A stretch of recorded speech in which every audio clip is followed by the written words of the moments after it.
Shri Lakshmi Narasimhaswamy temple Sringeri నుంచి 20 kilometre దూరంలో ఉందని చెప్పుకున్నాం కదండి.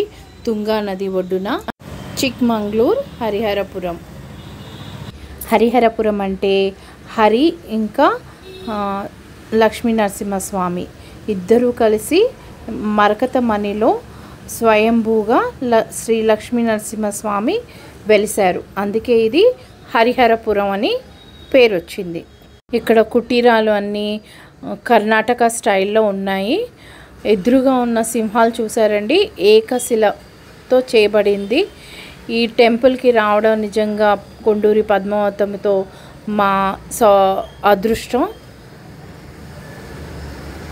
స్వచ్ఛమైన గాలి, పచ్చని గుడిలో ప్రవేశించగానే రకరకాల శిల్పకళలు, అందులో 60 రకాల లక్ష్మీ నరసింహ స్వామి శిల్పాలు ఉన్నాయండి. జీవితం ధన్యమైపోతుంది అవన్నీ చూడంగానే. అలా చూస్తూనే ఉండిపోతాము. ఇంకా శారదామ్మని చూడంగానే ఇంకా నాకు మాటలు రావట్లేదు చెప్పడం. లోపల అడుగు పెట్టంగానే మనసు ఎంతో ప్రశాంతంగా శాంతిగా అనిపించింది. అమ్మవారి విగ్రహం చూడంగానే శారదాంబ ఇంకా ఎక్స్ప్లెయిన్ చేయలేను నేను. చాలా బాగుండింది లోపల. అలా చూస్తూ ఉండిపోవాలనే ఆశ కలిగింది. కొండూరి పద్మావతమ్మ గారు, సావిత్రమ్మ గారు లక్ష్మీ నరసింహస్వామి సూత్రాలు చదివిస్తూ ఎంతో మంచి మంచి విషయాలు మాకు తెలియజేశారు. అవన్నీ వింటూ మేము మైమర్చిపోయాము. అక్కడే కొండూరి పద్మావతమ్మ గారు నవగ్రహ హోమం చేశారు. మేమందరం చూసి తరించాము.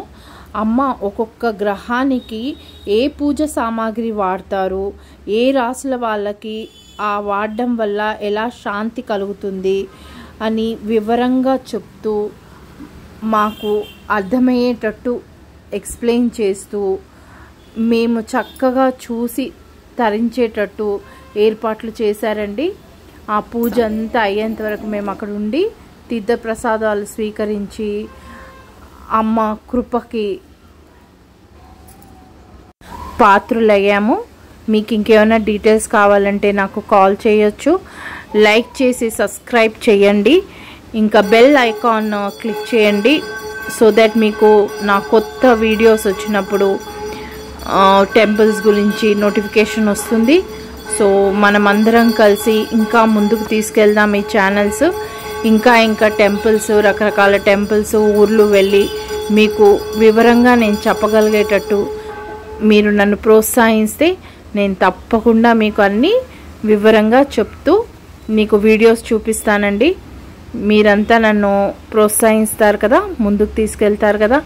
Thank you for watching.